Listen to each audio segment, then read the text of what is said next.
Hello everyone, welcome back to our YouTube channel polytechnic Guruji. आज की इस वीडियो में हम लोग प्रीवियस ईयर क्वेश्चन 2018 की प्रश्न पत्र में मैथमेटिक्स के प्रथम 15 सवाल को हल करेंगे।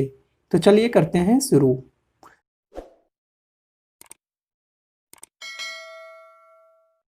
आज का हमारा पहला क्वेश्चन आपके स्क्रीन पे दिख रहा होगा। क्वेश्चन नंबर 1, बिंदुओं 4,6 एवं 7,-1 को मिलाने वाली रेखा का एक्स अक्ष से विभाजित होने पर खंड यानी कि सेगमेंट का अनुपात क्या होगा? Option A 1:6, option B 6:2, option C 2:6, option D 6:1। तो चलिए यहाँ क्वेश्चन में विभाजित करने वाले अंतःखंड का अनुपात बताना है तो सेक्शन फॉर्मूला अप्लाई करेंगे। बिंदु देखिए आपका 4,6 है जो कि ए बना दिए, और बिंदु बी हो जाएगा आपका -7, बिंदु बी। इस दोनों बिंदु से मिलाने वाली रेखा खंड जो बन रहा हमारा ए बी, इसी पे एक पॉइंट होगा पी जो कि इसको किस रेशियो में डिवाइड कर रहा है सो बताएंगे। और वो पॉइंट कहाँ का होना चाहिए तो क्वेश्चन में बोला गया एक्स अक्ष से डिवाइड होना है। तो एक्स अक्ष पर बिंदु का निर्देशांक हम लोग जानते हैं x,0 होगा, और रेशियो मान लेते हैं k:1। तो चलिए यहाँ पे सेक्शन फॉर्मूला लगाते हैं। सेक्शन फॉर्मूला से हम लोग को विभाजन बिंदु P का निर्देशांक पता चलता है, तो P बराबर लिख देंगे।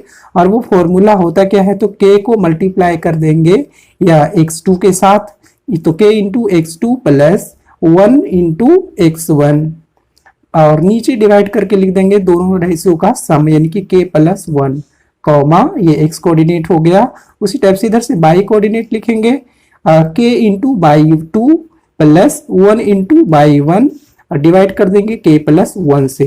तब यहाँ पे देखिए हम लोग को रेशियो बताना है, x तो पता है नहीं, तो यहाँ से y कोऑर्डिनेट को इक्वेट कर लेते हैं। तो y कोऑर्डिनेट P बिंदु का क्या दिख रहा है यहाँ से, तो P बिंदु का बोल देंगे y निर्देशांक है 0 बराबर, फॉर्मूला से क्या है y निर्देशांक, तो y निर्देशांक ये वाला है, तो यहाँ पे रख लेंगे k इंटू, बताइए यहाँ से y2 का मान क्या होगा, y2 यानी कि दूसरा बिंदु का y निर्देशांक, तो वो कितना है तो -1 है, फिर प्लस 1 इंटू y1 कितना लिखेंगे, तो y1 हो जाएगा आपका पहला बिंदु का y निर्देशांक, वो कितना है तो 6, तो यहाँ पे 6 लिख लेंगे, और नीचे हो जाएगा k+1।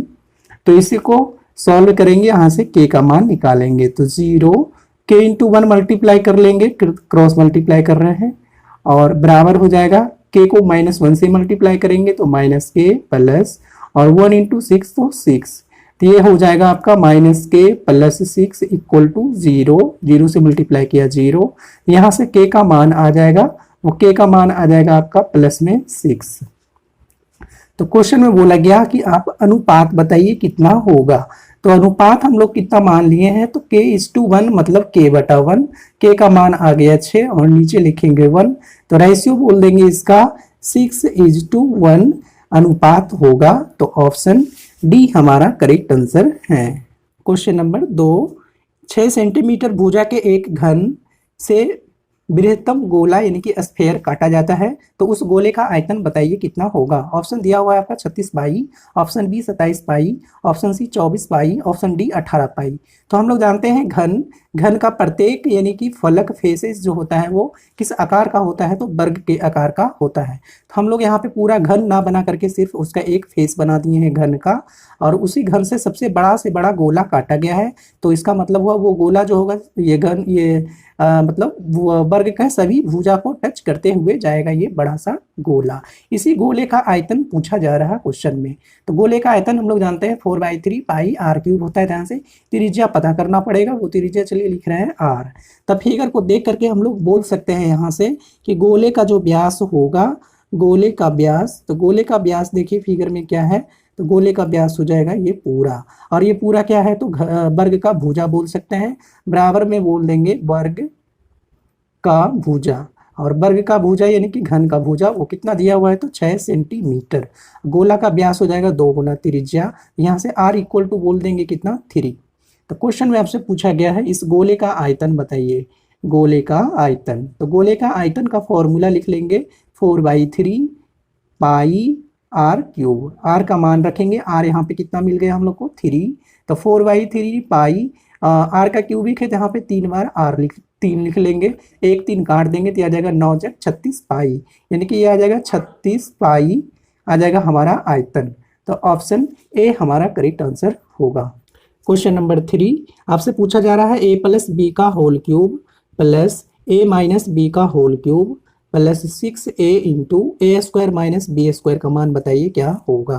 तो इसको चलिए ए प्लस बी के होल स्क्वायर के फॉर्मूला पे एक्सपेंड कर देंगे। तो इसको लिखेंगे A cube plus B cube plus 3a square B plus 3a B square, ये होता है फिर प्लस। अब इसको एक्सपेंड करेंगे ए माइनस बी का होल क्यूब को, तो इसको लिखेंगे A cube minus B cube minus हो जाएगा 3a square B plus 3a B square. उसके बाद फिर 6a को मल्टीप्लाई करेंगे इस ब्रैकेट के अंदर में, तो ये हो जाएगा प्लस 6a क्यूब माइनस हो जाएगा 6a बी स्क्वायर। इसी को कैलकुलेट करेंगे तो देखिए यहाँ से 3a स्क्वायर बी माइनस में है तो 3a स्क्वायर भी यहाँ पे प्लस में, इसको कैंसिल कर देंगे। उसके बाद देखिए यहाँ से 6a क्यूब और एक यहाँ पे है 7 और एक यहाँ पे है, तो टोटल हो गया 8a का क्यूब। अब उसके बाद देखिए यहाँ से b क्यूब माइनस में, b क्यूब प्लस में, इसे काट लेंगे। और उसके बाद देखिए यहाँ पे 3a बी स्क्वायर और 3a बी स्क्वायर, तो ये आ जाएगा आपका 6a बी स्क्वायर हो जाएगा। और यहाँ पे लास्ट में हमारा है माइनस 3a बी स्क्वायर, तो ये भी कैंसिल हो जाएगा। तो बराबर में कितना आ रहा, तो 8a का क्यूब, यही हो जाएगा आंसर। तो देखिए कौन सी ऑप्शन में दिख रहा, तो ऑप्शन बी हमारा करेक्ट आंसर होगा। क्वेश्चन नंबर 4 tan 15 डिग्री का मान क्या होगा सो बताना है। ऑप्शन आपका 4 को दिया हुआ है। तो चलिए tan 15 का वैल्यू निकाल लेते हैं। tan 15 को लिख सकते हैं 45 माइनस 30। तब यहाँ पे देखिए एक फॉर्मूला अप्लाई करेंगे tan a प्लस बी का, यानी कि दो एंगल अब अलग अलग है उसका सम है, तो उसका वैल्यू लिखेंगे हम लोग tan a प्लस बी का tan a plus tan b divided by 1 minus इस दोनों का गुणनफल, यानी कि tan a into tan b लिख सकते हैं। यही फॉर्मूला आता है tan a प्लस b का। तो चलिए यहाँ पे सारा वैल्यू रखेंगे, तब इसको लिख देंगे tan, और यहाँ पे देखिएगा a की जगह आपका दिया हुआ है 45 और b की जगह दिया हुआ है 30, तब इसको लिख देंगे tan 45 डिग्री माइनस, चूंकि ये माइनस है तो यहाँ पे माइनस होगा अगर, तब यहाँ पे माइनस और यहाँ पे नीचे प्लस हो जाएगा। तो क्वेश्चन यहाँ पे माइनस वाला है, तो tan a माइनस लिखेंगे tan b यानी कि 30 डिग्री, और नीचे हो जाएगा, ऊपर माइनस लिखे तो नीचे प्लस लिख देंगे, इस दोनों को गुना कर देंगे, यानी कि tan 45 degree into tan 30 degree. तो tan 45 डिग्री का मान हम लोग जानते हैं 1 होता है, प्लस माइनस tan 30 का मान 1/√3 और 1 प्लस tan 45 का मान 1 और tan 30 होता है आपका 1/√3। तो ऊपर देखिए एलसीएम कर लेंगे √3, तो ये हो जाएगा √3 माइनस 1, डिवाइड कर देंगे, नीचे भी एलसीएम करेंगे √3 का, तो 1 प्लस √3। तब देखिए √3 दोनों के नीचे है, इसको कट कर देंगे, तो बराबर ऊपर कितना बचा √3 माइनस 1 और नीचे आ जाएगा आपका √3 प्लस 1। तो यही हो जाएगा tan 15 डिग्री का मान। तो ऑप्शन सी हमारा करेक्ट आंसर होगा। क्वेश्चन नंबर 5 यदि -3, 12, 7, 6 और k, 9 को लीनियर है, यानी कि समरेखीय हैं, तब k का मान क्या होगा। ऑप्शन आपको दिया हुआ है 1, 2, 3 और 4। तो चलिए यहाँ पे देखिए कोलिनियर का मतलब, समरेख का मतलब होता है तीनों बिंदुएं कहाँ होंगी, तो एक रेखा पर होगा। तो एक ही रेखा पर तीनों बिंदु को यहाँ पे लिख दिए, सभी का निर्देशांक लिख लेते हैं, -3, 12, दूसरा बिंदु 7, 6, तीसरा बिंदु k, 9 और ये तीनों कोलिनियर है। तो फॉर्मूला लिख लेंगे कोलिनियर का, कंडीशन यही होता है आपका x1 into y 2 minus y 3 plus x2 into y 3 minus y 1 plus x3 into y 1 minus y 2 equal to 0। ये इक्वेशन है, कंडीशन है, शर्त है समरेख होने का। तब यहाँ पे रखेंगे, ये देखिए बिंदु का x1 बाई 1 हो जाएगा और दूसरी वाली बिंदु x2 बाई 2 हो जाएगा और तीसरी बिंदु हो जाएगा x3 बाई 3। तो यहीं से सभी वैल्यू रखेंगे। x1 देखें तो पहला बिंदु का x निर्देशांक -3 इंटू बाई 2, तो बाई 2 हो जाएगा आपका 6 माइनस, और बाई 3 तो बाई 3 हो जाएगा आपका 9, फिर लिखेंगे प्लस x2 दूसरा बिंदु का x निर्देशांक 7 इंटू बाई 3, तो बाई 3 हो जाएगा आपका 9 माइनस बाई 1 है आपका 12 प्लस, फिर लिखेंगे x3 का मान है k इंटू बाई 1, तो बाई 1 है आपका 12 माइनस, और बाई 2 तो बाई 2 है आपका 6, बराबर कर देंगे 0। यही सभी है, तो इसी को सेटिस्फाई करवाएंगे। तो ये हो जाएगा आपका -3, यहाँ घट करके -3 और -3 ये प्लस हो जाएगा 9, फिर लिखेंगे यहाँ पे -4 बचेगा और यहाँ 4 से 7 से मल्टीप्लाई कर लेंगे तो ये आ जाएगा 3 बचेगा, 12 में से 9 जाएगा तो -3 और ये 7 मल्टीप्लाई कर लेंगे तो -21, फिर प्लस ये आ जाएगा 6k इक्वल टू लिख लेंगे 0। -21 और +9 तो ये हो जाएगा आपका -12 और ये हो जाएगा +6 के इक्वल टू 0। तब यहाँ से लिख देंगे 6 के इक्वल टू प्लस में इधर आ जाएगा 12, तो के इक्वल टू लिख देंगे यहाँ से 6 से देखिए 12 कट जाएगा 2 बार में, कितना आ गया 2। तो के का वैल्यू कितना होगा 2। के का वैल्यू अगर यहाँ पे 2 रखेंगे तब ये तीनों पॉइंट्स क्या होंगे कोलिनियर। तो ऑप्शन बी हमारा करेक्ट आंसर है। नंबर 6, यदि x sine cube theta plus y cos cube theta बराबर sine theta into cos theta है और साइन थीटा बराबर बाई कॉस थीटा है, तब कौन सा ये कथन सही होगा सो बताएंगे। तो चलिए दूसरा इक्वेशन जो दिया है उससे लिख लेते हैं x का मान। दूसरा इक्वेशन है x साइन थीटा बराबर बाई कॉस थीटा, यहाँ से x इक्वल टू लिख लेंगे बाई कॉस थीटा बटा साइन थीटा। उसके बाद पहला इक्वेशन जो दिया है इसी को आगे लेकर के चलेंगे। तो इक्वेशन चलिए यहाँ पे लिख देंगे x sine cube theta into plus y cos cube theta बराबर sine theta into cos theta. तब यहाँ पे चलिए x का मान ये वाला यहाँ पे पुट कर लेंगे और साइन क्यूब थीटा लिख दिया, बाकी एज इट इज सारा वैल्यू रख देंगे। तब इसे को कट करेंगे तो यहाँ पे देखिए बाई और ये है कॉस थीटा। अब देखिए यहाँ साइन क्यूब थीटा का मतलब 3 को कॉस थीटा, 3 ठो साइन थीटा है और 1 ठो से काट देंगे तो यहाँ पे कितना बचेगा, तो साइन स्क्वायर थीटा बचेगा। फिर हो जाएगा plus y cos square theta बराबर हो जाएगा आपका sign theta into cos theta. तब यहाँ देखिए कॉमन कर लेंगे बाई कॉस थीटा, इस इक्वेशन में क्या करेंगे बाई कॉस थीटा कॉमन कर लेंगे, तब यहाँ पे बचेगा आपका ये sine square theta plus cos square theta. यहाँ पे देखेंगे कॉस क्यूब थीटा है तो कॉस थीटा कॉमन करेंगे तो ये हो जाएगा आपका साइन स्क्वायर थीटा प्लस यहाँ 3 को कॉस है, 1 ठो बाहर कर रहे हैं तो आपका 2 ठो बचेगा, यानी कि कॉस स्क्वायर थीटा बराबर लिख देंगे 1। बराबर कितना है, तो sign theta into cos theta है। तब देखिए इसका मान कितना हो जाएगा 1, sine square theta plus cos square theta का वैल्यू 1 होता है। तो ये हो जाएगा बाई कॉस थीटा बराबर हो गया sign theta into cos theta. तो कॉस थीटा कैंसिल कर लेंगे, तब यहाँ से बाई इक्वल टू क्या मिला, बाई इक्वल टू मिल गया आपका साइन थीटा। अब x का मान लिख लेते हैं, तो x बराबर लिख लेंगे बाई कॉस थीटा बटा साइन थीटा। तो कॉस थीटा का मान अभी हम लोग निकाले हैं साइन थीटा, तो साइन थीटा यहाँ पे पुट कर लेंगे और ये कॉस थीटा बटा साइन थीटा। साइन थीटा देखिए कैंसिल आउट हो रहा, तो x का मान क्या आ रहा है, यहाँ से x का मान आ जाएगा कॉस थीटा। तब बाई का मान, x का मान देखिए कॉस थीटा, बाई का मान क्या आया साइन थीटा। तो दोनों का अगर स्क्वायर करके ऐड करेंगे तो उसका भी वैल्यू कितना हो जाएगा 1, यानी कि x square plus by square का मान लिखें, यानी कि cos square theta plus sine square theta का मान, तो इसका मान कितना होता है 1। तो यही रिलेशन करेक्ट होगा, यानी कि x square theta plus by square theta बराबर 1 सही स्टेटमेंट होगा। तो देखिए कौन सी ऑप्शन में है, तो ऑप्शन डी। क्वेश्चन नंबर 7, आपका एक वेरिएबल दिया हुआ है, एक टेबल दिया हुआ है इसमें 1 2 3 4 और सभी वेरिएबल का फ्रीक्वेंसी दिया हुआ है बारंबारता f। 1 यानी कि 5 बार है और 2 4 बार है, 3 6 बार और 4 जो है x बार है। और इसमें बोल रहा है इस डिस्ट्रीब्यूशन यानी कि वितरण का माध्य कितना दिया हुआ है 3। तब ये जो x होगा, x का मान ज्ञात कीजिए। ये x जो अननोन फ्रीक्वेंसी है इसी का मान बताना है। तो चलिए यहाँ पे माध्य का फॉर्मूला लिख लेंगे। ये फॉर्मूला है x1 f1 plus x2 f2 plus x3 f3 बटा में सभी फ्रीक्वेंसीज को ऐड कर लेंगे। ये हो जाएगा x1 x2 x3 x4 और ये हो जाएगा बाई 1 बाई 2 बाई 3 बाई 4। 4 तक है तो इसको एक और एक टर्म एक्सटेंड कर लेंगे, यानी कि x4 into by f4 plus यहाँ पे भी f4 ऐड कर लेंगे। तब यहाँ पे मान रखते हैं। क्वेश्चन में तो देखिए माध्य दे दिया आपका 3, तो माध्य का सिंबल ये है, उसकी जगह 3 लिख लेंगे बराबर, बाकी सब का मान लिखेंगे। तो ये देखिए गुना ही करके लिखना है, तो हम लोग टेबल की हेल्प से ऐसा ही लिख लेते हैं डायरेक्ट। 5 गुना 1 कर लेंगे तो 5 आ जाएगा प्लस, फिर 2 गुना 4 करेंगे तो 8 हो जाएगा प्लस, फिर 6 गुना 3 कर लेंगे तो 18 हो जाएगा प्लस, 4 गुना x कर लेंगे तो 4x, नीचे सभी बारंबारता को जोड़ लेंगे, 5 6 4 10 10 5 15 और प्लस x लिख लेंगे, 15 प्लस x ये हो जाएगा। तो ये हो गया आपका 3 बराबर, ऊपर देखिए सभी को ऐड करेंगे, 4x तो आपका अलग है, बाकी सभी डिजिट को एक साथ ऐड करके लिखेंगे, वो आ जाएगा आपका 31 और नीचे है आपका 15 प्लस x। तो क्रॉस मल्टीप्लाई कर लेंगे, क्रॉस मल्टीप्लाई करने के बाद आपको मिलेगा यहाँ से 31 प्लस 4x बराबर लिख लेंगे 15 तिया 45 और प्लस 3x। ये वाले x को इस पार लाएंगे तो 4x माइनस में आ जाएगा 3x बराबर इधर 45, 31 आपका इस पार माइनस में आएगा, तो यहाँ से घट करके x आ गया और ये 45 में से 31 घटा देंगे तो ये हो जाएगा आपका 14। यही हमारा x का मान होगा, यानी कि अननोन फ्रीक्वेंसी कितना आ गया 14। तो ऑप्शन डी करेक्ट आंसर है।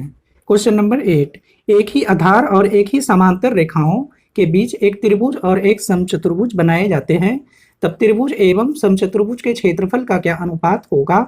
ऑप्शन दिया हुआ है 1:2, option B 1:3, option C 1:4, option D 1:2√2। तो क्वेश्चन में आपको दिया हुआ है एक समचतुर्भुज है, देखिए ए बी सी डी एक समचतुर्भुज, और उसके विकर्ण को अगर मिला देंगे तो एक त्रिभुज भी बन गया, दो त्रिभुज प्राप्त हुआ। तो इस दोनों में से किसी एक त्रिभुज और इस समचतुर्भुज के क्षेत्रफल का अनुपात पूछा गया है। तो हम लोग जानते हैं चूंकि समचतुर्भुज जो है एक समांतर चतुर्भुज भी होता है, ये थ्योरम आप 9 क्लास में पढ़े होंगे कि सभी समचतुर्भुज जो होता है वो समांतर चतुर्भुज भी होता है। और ये भी हम लोग जानते हैं कि समांतर चतुर्भुज में उसके विकर्ण उसको दो बराबर भाग में बांटता है। इसका मतलब ये त्रिभुज और इस त्रिभुज दोनों का क्षेत्रफल जो होगा वो क्या होगा? तो बराबर होगा। तब यहाँ से अब लिख लेते हैं जो अनुपात पूछा गया आपसे, त्रिभुज और समचतुर्भुज के क्षेत्रफल का अनुपात बताइए। तो त्रिभुज चलिए हम ले लेते हैं ए बी सी को, तो त्रिभुज एबीसी का क्षेत्रफल बटा लिख लेंगे समचतुर्भुज एबीसीडी का क्षेत्रफल। तो त्रिभुज एबीसी का क्षेत्रफल को तो उसी को लिख लेंगे त्रिभुज एबीसी का क्षेत्रफल। अब समचतुर्भुज के क्षेत्रफल के जगह पे क्या लिख लेंगे? तो 2 गुना इस त्रिभुज का क्षेत्रफल, दोनों सेम ही त्रिभुज है, तब यहाँ लिख लेंगे 2 गुना त्रिभुज एबीसी का क्षेत्रफल। तो यहाँ से देखिए त्रिभुज एबीसी कैंसिल हो जाएगा, बराबर आ गया 1/2, यानी कि रेशियो कितना हो जाएगा? 1:2 अनुपात में होगा। तो ऑप्शन ए करेक्ट आंसर है। क्वेश्चन नंबर 9, त्रिभुज चित्र आपका दिया हुआ है, वृत्त अंतर्वृत्तीय हैं, एक वर्ग RSTV। देखिए यहाँ पे एक फिगर आपको क्वेश्चन में दिया हुआ है, एक वृत्त है और उसके अंदर एक क्या है? तो वर्ग है जिसकी चारों भुजा बराबर होती है। तो वृत्त का केंद्र क्या है? O, ये देखिए आपका वृत्त का केंद्र है O, और ये हो जाएगा आपका त्रिज्या। त्रिज्या का नाम कितना है? तो R है ये आपका त्रिज्या। तो पूछा गया इसमें छायांकित भाग का क्षेत्रफल कितना होगा सो बताइए। ये देखिए आपका शेडेड पोर्शन है, इन सभी का क्षेत्रफल बताना है कितना होगा। तो वर्ग का, तो फिगर को देख करके हम लोग बोल सकते हैं, ये देखिए त्रिज्या है, इसको भी अगर ज्वाइन कर देंगे परिधि से तो ये क्या हो जाएगा? तो वृत्त का व्यास, और इसे बोल सकते हैं वर्ग का विकर्ण भी है। तो लिख सकते हैं यहाँ पे वर्ग का विकर्ण बराबर वृत्त का व्यास। वर्ग का विकर्ण हम लोग जानते हैं √2 गुना भुजा होता है, भुजा मान लिया इस वर्ग का A है, और व्यास क्या होगा? तो 2 गुना त्रिज्या।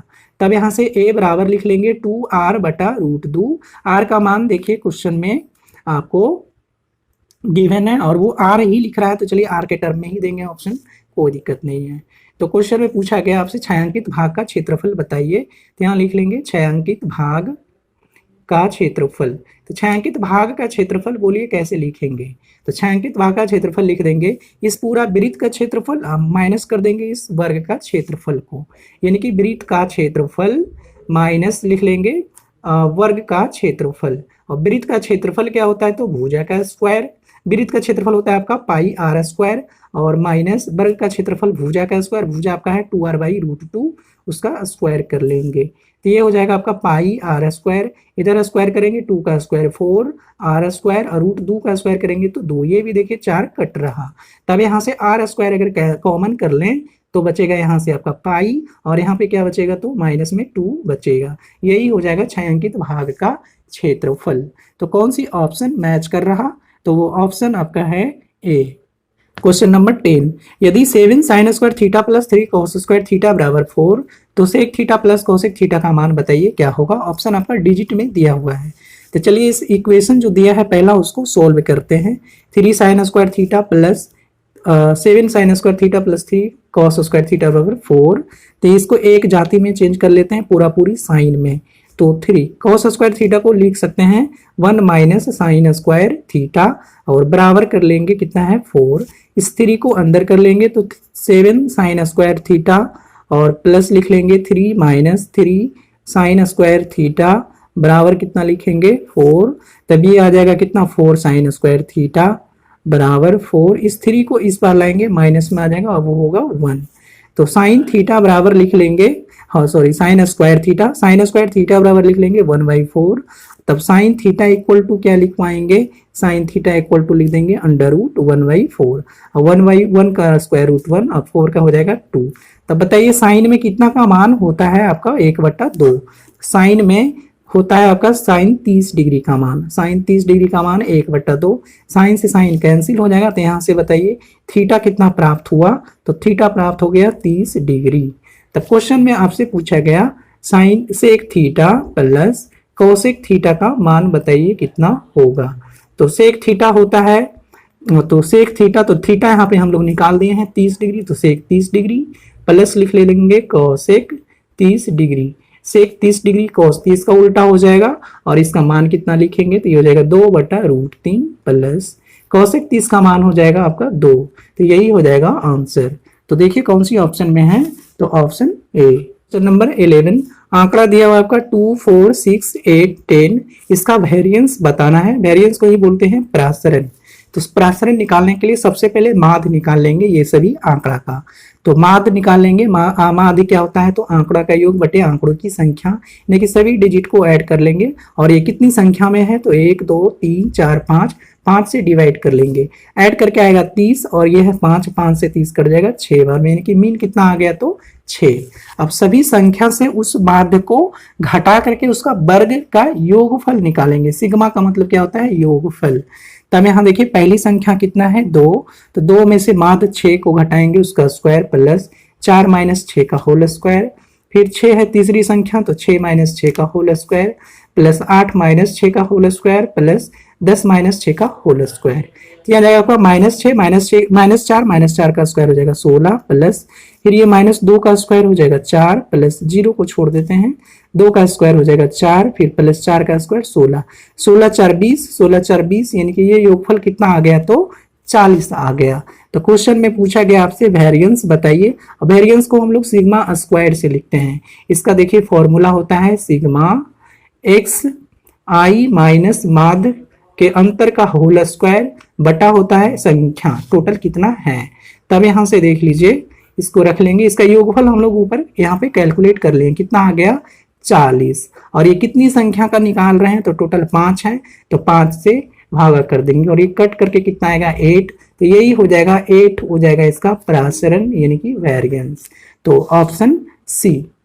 क्वेश्चन नंबर 12, एक त्रिभुज ABC का 2 शीट्स दिया हुआ है -1, 4, 5, 2 और उसका माध्यिकाएं दिया हुआ है। माध्यिकाएं बोल रहा है किस बिंदु पर काट रहा, जिस बिंदु पे माध्यिकाएं काटता है उसको केंद्रक बोलते हैं और केंद्रक का निर्देशांक दिया 0, -3।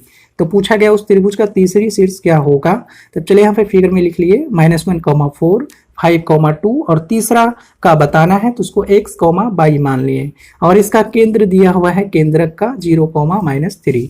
तो केंद्रक का निर्देशांक 0, 3 बराबर होता है फॉर्मूला x1 + x2 + x3 बटा 3, मतलब तीनों का x निर्देशांक को जोड़ करके 3 से भागा कर देंगे, कॉमा फिर तीनों का y निर्देशांक को जोड़ करके 3 से भागा कर देंगे। और यहाँ पे देखिए एक ये बताना है, तब यहाँ से क्या करेंगे, x का वैल्यू को इक्वेट करेंगे 0, पहले चलिए 0 को बराबर कर लेते हैं, ये x निर्देशांक है और ये x निर्देशांक के बराबर होगा। तो x1 कितना है, तो यहाँ पे देख लीजिए -1 प्लस x2 कितना हो जाएगा, तो इसका x निर्देशांक 5 प्लस x3 कितना हो जाएगा, तो x बटा 3। तो ये 0 से मल्टीप्लाई करेंगे तो 3 आ जाएगा। ये देखिए 5 - 1 करेंगे तो 4 प्लस x बराबर 0, यहाँ से x मिला -4। बाई निर्देशांक को इक्वेट करेंगे, बाई निर्देशांक आपका है -3 और बाई 1 हो जाएगा आपका 4, बाई 2 हो जाएगा 2 प्लस बाई 3 3 बटा 3 कर लेंगे तो यह आ जाएगा, क्रॉस मल्टीप्लाई करेंगे -9, 6 प्लस बाई इक्वल टू -9 और 6 को भी इधर भेजेंगे तो माइनस में आएगा, यानी कि -15 हो जाएगा आपका बाई का मान। तो पूछा गया तीसरा निर्देशांक बताइए तीसरा शीर्ष का, तो x, बाई यानी -4, -15 कहेंगे। तो देखिए कौन सी ऑप्शन में है, तो ऑप्शन बी करेक्ट आंसर होगा। क्वेश्चन नंबर 13, दी गई संख्याएं में से न्यूनतम धनात्मक संख्या कौन होगा, यानी लिस्ट पॉजिटिव नंबर बताना है। धनात्मक बताएंगे जो सबसे छोटा हो। ऑप्शन देखिए दिया हुआ है 4 को, 10 - 3√11। अच्छा अगर √9 रहा था तो उसको क्या लिख पाते हैं हम लोग 3 और उससे देखिए 2 थोड़ा सा ज्यादा, यानी कि √11 का मान 3 पॉइंट समथिंग होना है, उसको 3 से मल्टीप्लाई करेंगे तो 9 पॉइंट समथिंग आएगा। तो 10 में से 9 पॉइंट घटाएंगे ये तो आ जाएगा आपका 0.0501। तो उसी टाइप से सभी का वैल्यू निकाल कर चेक करते हैं भरवली। तो ऑप्शन बी है 3√11, √11 का मान फिर से, और यही चीज देखिए सेम चीज ही है, 10 - 3√11, तो यहाँ पे 3√11 - 10, उसी को उल्टा करके ये देखिए आपका प्लस में आया तो ये माइनस में आएगा, तो यहाँ पे सेम वैल्यू लिख दिए। फिर ऑप्शन सी आपका 51 10 अंडर रूट 26। अच्छा, अंडर रूट 26 अगर 25 रहता तो 5 लिख लेते और 10 से मल्टीप्लाई करते तो 50 हो जाता, लेकिन यहाँ 25 से थोड़ा सा ज़्यादा है तो ये हो जाएगा 50 पॉइंट समथिंग, तो 51 माइनस 50.99 आएगा और ये घटा करके आ जाएगा आपका 0.01। ऑप्शन डी देखिए, ऑप्शन डी आपका 18 माइनस 5 √3। √3 का मतलब 1.732, उसको 5 से मल्टीप्लाई करेंगे तो 18.0277 आएगा। इसको घटाने के बाद आपका माइनस में ही आएगा। तो क्वेश्चन में बोला गया आपका धनात्मक पूर्णांक बताइए, तब धनात्मक दो ठो ऑप्शन आपका माइनस में आ गया तो ये ऑप्शन कट कर देंगे, ये दो तो निगेटिव वाला आंसर देंगे ही नहीं। अब इस दोनों में देखिए सबसे छोटा कौन है, तो सबसे छोटा आपका हो जाएगा इस दोनों में से 0.01 वाला, यानी कि ऑप्शन सी हमारा करेक्ट आंसर है। क्वेश्चन नंबर 14, एक समीकरण दिया है under root x minus 1 minus under root x plus 1 बराबर 0, तो 4x का मान पूछा गया। इस समीकरण को हल करके पहले x का मान निकाल लेते हैं। तो देखिए आपका माइनस वाला जो रूट है उसको इस पार भेज देंगे, प्लस में आ जाएगा। अब क्या करेंगे कि इस दोनों तरफ वर्ग कर देंगे तो रूट भी खत्म हो जाएगा, तो एक स्टेप मेरा कम हो जाएगा। इसको a प्लस बी का होल स्क्वायर पे तोड़ेंगे। a स्क्वायर का मतलब हो गया आपका अंडर रूट x माइनस 1 का whole square plus b square मतलब 1 स्क्वायर, फिर लिखेंगे प्लस 2ab यानी कि 2 अंडर रूट x माइनस 1, और यहाँ देखिए स्क्वायर से रूट कैंसिल हो जाएगा तो इधर बचेगा आपका x प्लस 1। एक का स्क्वायर 1 होता है तो इससे ये वाला 1 कैंसिल कर देंगे, और ये भी देखिए स्क्वायर से रूट कैंसिल तो हो जाएगा x minus 1 plus 2 under root x minus 1 बराबर कितना है x। यहाँ देखिए x भी कैंसिल हो जाएगा। अब इस 1 को उस पार भेज देंगे तो ये हो जाएगा आपका 2 अंडर रूट x माइनस 1 बराबर 1। तब यहाँ से लिख लेंगे अंडर रूट x माइनस 1 बराबर 1/2। अब फिर से एक बार वर्ग कर देंगे तो पूरी रूट खत्म हो जाएगा। तो इस पूरे को फिर से एक बार स्क्वायरिंग कर देंगे, तो स्क्वायरिंग करेंगे तो इधर तो रूट कैंसिल होगा तो x माइनस 1 और इधर बन जाएगा आपका 1/4। इस 1 को इस बार भेज देंगे तो प्लस में 1/4 प्लस 1 और एलसीएम कर लेंगे तो आ जाएगा आपका 5/4। तो क्वेश्चन में आपसे x का मान नहीं पूछा गया, वो पूछा गया था 4x का मान बताइए। तो 4 और x का मान आया 5/4, x 4 से 4 कैंसिल कर लेंगे तो आ जाएगा 5, यानी कि 4x का वैल्यू कितना आएगा 5 आएगा, ऑप्शन सी। आज का हमारा लास्ट क्वेश्चन, क्वेश्चन नंबर 15, एक सिक्के को n बार उछाला जाता है, यदि 6 बार हेड आने की प्रायिकता 8 बार हेड आने की प्रायिकता के बराबर है तो n का मान बताइए क्या होगा। ऑप्शन में आपको दिया हुआ है 14, 16, 18, 32। तो चलिए एक सिक्का को जब एक बार उछालेंगे तो एक बार हेड आने की क्या प्रायिकता होगा, h का मतलब हेड, तो 1/2 लिख लेंगे, उसका नाम चलिए p लिख दे रहे हैं। फिर टेल आने की क्या प्रायिकता होगा तो 1/2, तो ये आ गया, उसका नाम q दे दे रहे हैं। और ये ध्यान रखिएगा ये सभी लिख रहे हैं एक बार जब उछाला जाएगा तो। क्वेश्चन में आपको बोला गया है n बार उछाला गया है, तब उसके लिए प्रायिकता का फॉर्मूला लिखेंगे NCR, P का पावर R, Q का पावर N माइनस R। तो यहाँ पे देखिए P क्या है तो ये हेड वाला प्रायिकता और Q क्या है तो टेल वाला प्रायिकता, R क्या होगा, तब यहाँ पे देखिए n बार उछाला गया है तो n के जगह n ही रह जाएगा। क्वेश्चन में बोला गया 6 बार हेड आने की प्रायिकता और 8 बार हेड आने की प्रायिकता के बराबर है, तो आर के जगह पे एक बार 6 रखेंगे और एक बार 8 रखेंगे और उसको इक्वेट करेंगे तब आकर के n का मान आ जाएगा। तो यहाँ पे लिख दिए हैं क्वेश्चन के अकॉर्डिंग 6 बार हेड आने की प्रायिकता बराबर 8 बार हेड आने की प्रायिकता। तो इसी को इसी फॉर्मूला के इसी पैटर्न पे अगर लिखेंगे तो क्या लिखेंगे तो NC6 6 बार हेड आ रहा है और P का पावर हो जाएगा आपका R यानी कि 6 इंटू Q का पावर हो जाएगा n माइनस R यानी कि n माइनस 6, ये बराबर फिर लिख लेंगे NC। अब बोला 8 बार हेड आने की प्रायिकता तो R के जगह पे 8 रखेंगे और ये P का पावर हो जाएगा 8 इंटू Q का पावर हो जाएगा n माइनस 8, ये आएगा। तब यहाँ से चलिए इसी को प्रोसीड करते हैं, P Q का मान आगे रखते हैं तो ये हो जाएगा NC6, P का मान आपका 1/2 उसका पावर 6 इंटू Q का मान भी 1/2 उसका पावर लिखेंगे n माइनस 6 बराबर लिखेंगे NC8, P का मान 1/2 उसका पावर कितना है तो 8 इंटू Q का मान है 1/2 उसका भी पावर n माइनस 8 लिखेंगे। तो ये हो जाएगा NC6 1/2। अब देखिए बेस सेम रहता है तो पावर ऐड होता है, तो बेस सेम है 1/2 1/2, तो +6 -6 कैंसिल हो जाएगा, तो 1/2 का पावर सिर्फ 1/n बचेगा। और यहाँ से फिर NC8 लिखेंगे और 1/2, फिर यहाँ देखिए +8 -8 कैंसिल, और ये पावर हो जाएगा 1/1, पावर हो जाएगा 1/2 का पावर n। फिर देखिए 1/2 का पावर n कैंसिल, ये भी हो जाएगा, तो मिल गया NC6 बराबर NC8। अब इसी को एक्सपेंड करेंगे और हमारा आंसर आएगा। तो NCR को कैसे तोड़ते हैं तो देख लीजिए, यहाँ पे फैक्टोरियल n लिखेंगे, नीचे लिख देंगे फैक्टोरियल 6, और इस दोनों का नीचे फिर एक और फैक्टोरियल इंटू में लिखेंगे दोनों का अंतर, यानी कि n-6 बराबर। फिर देखिए ये हो जाएगा फैक्टोरियल n, नीचे फैक्टोरियल 8 और इंटू लिख देंगे फैक्टोरियल n-8। तो ये देखिए फैक्टोरियल n से फैक्टोरियल n कैंसिल, और ये हो जाएगा आपका। और फैक्टोरियल 6 को अब एक्सपेंड करेंगे, तो फैक्टोरियल 6 को रहने देते हैं, यहाँ से n-6 होगा, यहाँ से n-6 को फैक्टोरियल से अगर बाहर करेंगे तो एक टर्म घटते चला जाता है, तो एक टर्म और अगर कम करेंगे इसको चलिए करेंगे तो एक और माइनस हो जाएगा, तो माइनस कितना हो जाएगा 7, उसको भी बाहर कर लेंगे n-7 को, तो फैक्टोरियल के अंदर एक और घट करके n-8 आ जाएगा, और बराबर में इधर इस बार है फैक्टोरियल 8 को बाहर करेंगे तो फैक्टोरियल 6 बचेगा, 7 बचेगा, फिर 7 को भी बाहर करेंगे तो फैक्टोरियल 6 बचेगा। यानी कि फैक्टोरियल से जब बाहर करते हैं डिजिट को तो एक एक कम होते चलता है, इनटू फिर नीचे आपका है फैक्टोरियल n-8। तो देखिए फैक्टोरियल n-8 कैंसिल, और तब यहाँ से फैक्टोरियल 6 से फैक्टोरियल 6 भी कैंसिल कर लेंगे, तो ये आ जाएगा n-8 इंटू n-7। फैक्टोरियल बिल्कुल ख़त्म हो गया, बराबर है 8 × 7। अब सोचिए n का मान क्या होना चाहिए। अब इसको प्रोडक्ट करेंगे तो आपका क्वाड्रेटिक इक्वेशन आ जाएगा, लेकिन उतना करने की ज़रूरत नहीं है, ऑप्शन से भी चल सकते हैं।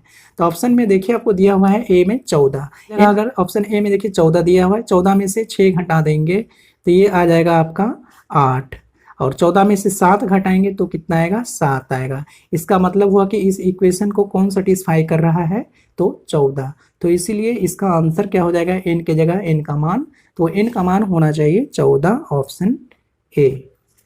धन्यवाद।